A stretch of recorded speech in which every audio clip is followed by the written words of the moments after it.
మన ఈ సమగ్ర శిక్ష కుటుంబ దృష్టి మాట్లాడతాను మేము అధికారంలోకి వస్తామని చెప్పడం జరిగింది. మేము అదే ముఖ్యమంత్రి గారికి ఈ ధర్నాను ఉద్దేశించి వారు ఇచ్చిన మాట ప్రకారమే మేము ఈరోజు 33 జిల్లాలలో దీక్షలు చేస్తున్నామన్నా. మేము ఏమంటున్నామంటే ఎవరైతే హామీ ఇచ్చారో ఈ రోజు వారే ముఖ్యమంత్రి గారు. ఇంతకుముందు కూడా చాలా సార్లు రిప్రజెంటేషన్ ఇచ్చినాం, కలిసాం, వారికి కూడా కలిసినాం.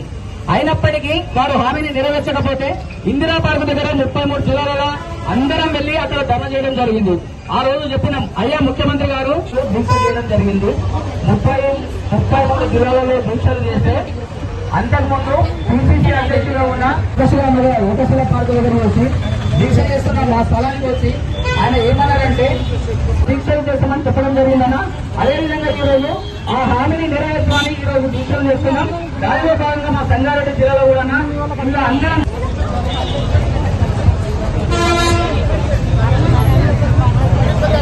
ఏర్పాటు స్టాఫ్ కూడా అందరూ మొత్తం అందరూ అంటే మేము యూఆర్ఎస్ స్టేజ్ అంటే 5th నుంచి 8th వరకు ఒక చదివాన్స్ అంటే బాయ్స్ అంటే వాళ్ళు ఆర్ఫన్ సెమీ ఆర్ఫన్ వాళ్ళు ఉంటారు.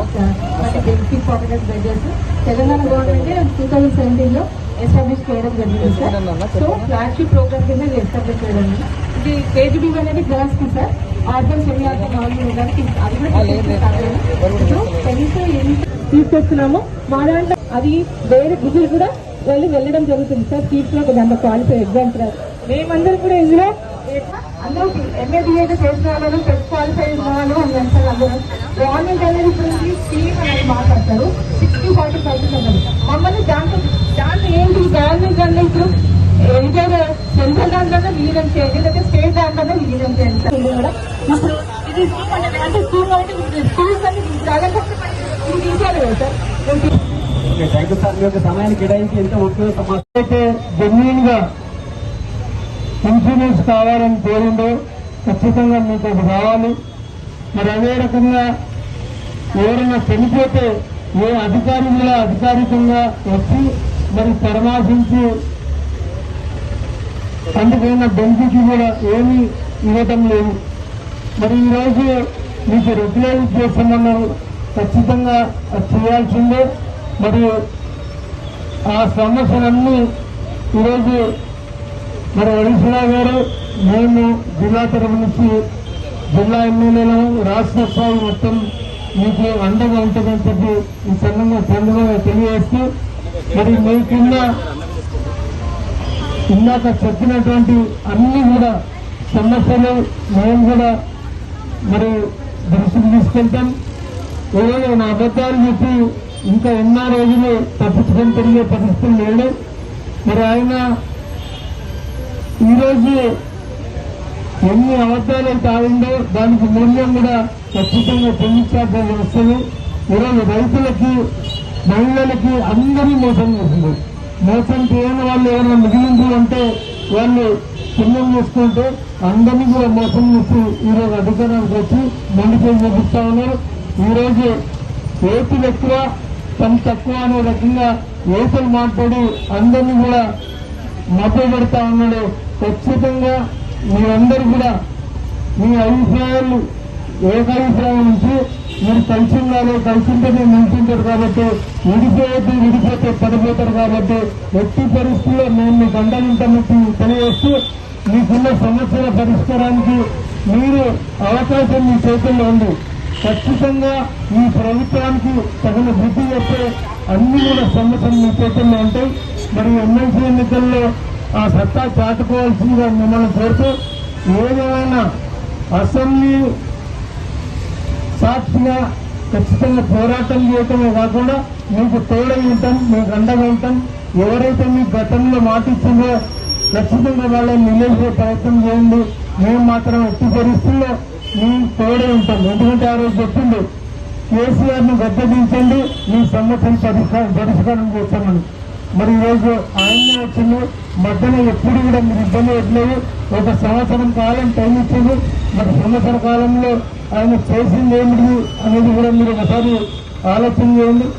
మరి విజయోత్సవాలు చేసింది, ఏమంతా ఘనకార్యం చేసిందో మరి మాకు కూడా అర్థం కాలేదు, మీకు తెలవాలి. మరి ఏం విజయోత్సవాలు ఆ దేవుడు తెలుసు. మరి ఈ సందర్భంగా మీరందరూ ఏదైతే నమ్మకంతో ఏదైతే ఆశతో మమ్మల్ని పిలుచున్నారో ఖచ్చితంగా 16వ తారీఖు నుంచి అసెంబ్లీలో ఏ రోజు అవకాశం దొరికినా అర్జెంట్ మెసేజ్కి చేసినా సరే మీ సమస్యల పరిష్కారానికి ఖచ్చితంగా మేము ఉంటామని తెలియవచ్చు.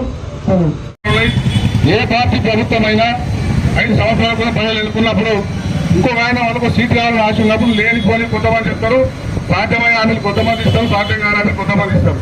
మన రాష్ట్రంలో చూస్తున్నాం, మీ అందరూ కూడా సమగ్ర శిక్షా అభియాన్లే కాకుండా కుటుంబం పోషిస్తా ఉన్నారు. మీరు మరి ఏదైతే సంక్షేమ పథకాలు గత ప్రభుత్వం అమలు చేసిందో మరి అవి ఎంతకంటే ఏం చేస్తా అని చెప్పిందో ఈ ప్రభుత్వం అధికారంలోకి వచ్చింది. దాంతోపాటు అందరూ దాదాపు 90% సంగారెడ్డి జిల్లా అంటే పడంచేరు ప్రాంతం తప్ప జిల్లా అంతా కూడా రైతు కుటుంబాల్లో ముఖ్యమంత్రులు అందరూ కూడా రైతులు కూడా ఈ ప్రభుత్వం ఎంత మోసం చేసిందో మనకు తెలుసు. అంటే గతంలో జనరల్ గా మాట్లాడిన విషయం మేము ఏ పొలిటికల్ గా మాట్లాడినా మరి రైతులకు 5,000 వెళ్ళి 7,000 ఇస్తాను, సంవత్సరానికి 15,000 ఇస్తాను ముఖ్యమంత్రి. మరి ఇట్లా అమ్మల ఖాతాలకు 2,000 వెళ్ళి 4,000 చేస్తామన్నాం. మరి ఇవన్నీ ఏమైనా అదేవిధంగా ప్రతి మహిళ 18 ఏళ్ళు నిన్న మహిళ ప్రతి మహిళ కూడా 2,500 ఇస్తాను. మరి వాళ్ళ ఓట్లు వేసుకుని ఏమైందని మాత్రమే మాట్లాడుతూ ఉన్నాం. ఇప్పటిదాకా మీ చూసిన తర్వాత మళ్ళీ అనిపిస్తా ఉన్నది ఇది ఒక వ్యవసాయ రంగము. మరి వృద్ధులకు వాళ్ళకే కాదు, రేవంత్ రెడ్డి అనే ముఖ్యమంత్రి ప్రతి ఒక్కరు కూడా మోసం చేసిండు. ఎందుకంటే ఇంతమంది మీరు 750 మంది దాదాపు జిల్లాలోనంటే మీరు 7,000 కాదు 70,000 ఓట్లను కూడా మరింత శక్తి మీ దగ్గర ఉన్నది. మరి కాబట్టి మీ అందరి ఓట్లు కూడా ఆ రోజు మళ్ళీ మాటలు చెప్పి మీరు రాసిన విధంగా పిసిసి అధ్యక్షుడి హోదాలో అబద్దాల ముఖ్యమంత్రి రేవంత్ రెడ్డిలో ఆ రోజు అంటే పిసిసి ప్రెసిడెంట్ గా ఉండే ఎన్ని అబద్దాలను నడిచి ముఖ్యమంత్రి అయ్యిండు. నిన్ననే వారోత్సవాలు చేసిరు. మరి వారోత్సవాలు ఎందుకు చేసిరో అర్థం కాదు. 5 రోజుల నుంచి ఇంతమంది రోడ్డు మీద కూర్చుంటే ఈ బెంగళూరు మీకు పోయేటటువంటి కాంగ్రెస్ వర్కింగ్ ప్రెసిడెంట్ ఇప్పుడే సోదరుడు చెప్పిండు టీఆర్ఎస్ పార్టీ ఏం చేస్తలేదు కదా, వచ్చేది మా ప్రభుత్వం, నేను వర్కింగ్ ప్రెసిడెంట్ ను నేను చేపిస్తానని చెప్పినటువంటి జగన్ గడవ అనుకుంటూ ఆయనకే తెలవాలి. జగన్ కూడా చెప్తా ఉన్నా మీకు వెళ్ళి సంగారెడ్డి జిల్లా ఇచ్చినావు, సంగారెడ్డి శాసనసభ్యులుగా 3 సార్లు గెలిచినావు. ఈసారి మీ భార్య కూడా అత్యంత పదవి ఇచ్చినాడు. అవన్నీ మీ పదవి నీకు ఉద్యోగం వస్తుంది సరిపోదు. నువ్వు వచ్చి నీ ముఖ్యమంత్రిని ఒప్పిస్తావా మెప్పిస్తావా? పిసిసి కార్యాలయంలో కూర్చొని కాంగ్రెస్ పార్టీ నాయకులందరూ కాదు ముఖ్యమంత్రిని ఒప్పించి సంగారెడ్డి జిల్లాకు న్యాయం చేయాలని చెప్పి కూడా మేము సంగారెడ్డిని డిమాండ్ చేస్తా ఉన్నాం. దామోదర్ రాజనరసింహ జిల్లా మంత్రి, ఆయన కూడా చాలా ప్రెసిడెంట్ చూస్తా ఉన్నాం. నేను గతంలో మంత్రి ఉన్నప్పుడే మొత్తం విద్యాక్షేత్రాన్ని కూడా జిల్లాకు తీసుకొచ్చిన అంకోలు తెచ్చిన అని చెప్తా ఉన్నాడు. అయ్యా దామోదర్ గారు చాలా సంతోషం, నువ్వు వాళ్ళ యూనివర్సిటీ కట్టించుకున్నావు, కేజీబీ పాఠశాల కట్టించుకున్నావు, సంతోషం. మన జిల్లా చేసినావు. ఈ జిల్లాలో ఉన్నటువంటి 750 కుటుంబాల రోడ్డు మీద వచ్చినాయి. నువ్వు రాష్ట్ర మంత్రి, గతంలో ఉప ముఖ్యమంత్రిగా పనిచేసినావు. మరి ఎందుకోసం మీ ముఖ్యమంత్రి ఒప్పించలేకపోతా ఉన్నావో ఒకసారి ఆలోచన చేసుకోవాల్సిందిగా దామోదర్ గారికి సూచన చేస్తా ఉన్నాం. తప్పకుండా టీఆర్ఎస్ పార్టీ నిన్ననే హరీష్ అన్న సిద్దిపేటలో శంకర్ పూరించారు. మీ సమస్య పరిష్కారం అయ్యేంత వరకు కూడా టీఆర్ఎస్ పార్టీ మీ వెంట ఉంటుంది. 16 నుంచి రేపు జరిగే అసెంబ్లీలో మిమ్మల్ని నిలదీస్తామని చెప్పి కూడా నిన్ననే హరీష్ అన్న చెప్పిండు. అన్న మాటల్ని మరి హరీష్ అన్న అనాయుగా, హరీష్ అన్న నమ్మకస్తుడిగా మీరందరూ ఓటేసి అంటే సంగారెడ్డి ప్రాంతంలో ఓటేసి గెలిపించిన శాసనసభ్యుడిగా మీ సమస్య పరిష్కారం మీద కూడా ప్రభాకర్ నాయకత్వంలో శాసనసభ్యుడే కాదు ప్రభాకర్ జిల్లా పార్టీ అధ్యక్షుడు కూడా వాళ్ళందరూ జిల్లా వారు ఉన్నారు. తప్పకుండా వారి నాయకత్వంలో మేమందరం కూడా రేవంత్ రెడ్డి సమస్య పరిష్కారం చేసేంత వరకు జగ్గారెడ్డి కూడా మీకు వచ్చి ఆదించేంత వరకు కూడా మీకు సపోర్ట్ గా మేముంటాం. ఎంతగానో తెగిస్తామని చెప్పి కూడా ఈ సందర్భంగా మీకు హామీ ఇస్తా ఉన్నాం. ఒకటే ఒక డిమాండ్ రెగ్యులర్ చేయాల్సిందే. ఎందుకంటే తెలంగాణ రాష్ట్రం ఏర్పడేదాక కేసీఆర్ గారు ముఖ్యమంత్రి అయ్యాక చాలా నోటిఫికేషన్లు ఇస్తే వాళ్ళకి సర్టిఫికేట్ ఇచ్చి నేరుతో కలిసి అని చెప్తున్నారు ముఖ్యమంత్రి. మరి ఇవాళకి రెగ్యులర్ చేయడానికి ఎందుకు నీకు చేతనైతే లేదు. నేను 35,000 ఉద్యోగాలు ఇచ్చానని చెప్తా ఉన్నాను.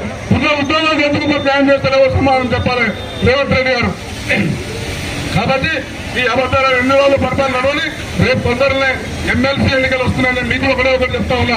మీ దాంట్లో ఎమ్మెల్సీ రూపంలో వచ్చి మీ అందరూ విభజించే ప్రయత్నం చేస్తారు. కాంగ్రెస్ పాలసే మొదటి నుంచి కూడా విభజించి పాలించు. మీకు ఎవరైనా కొంత కాంగ్రెస్ సానుభూతుంటే వాళ్ళు వచ్చి మనకు కాంగ్రెస్ కదా మీ ఉద్యోగం ఇక్కడ చెప్పాలి అట్లా చెప్పాలంటారు. మీకు అందరూ కూడా కాంగ్రెస్ డబ్బు ఉంటాయి. 90% 100% నాకు తెలిసి.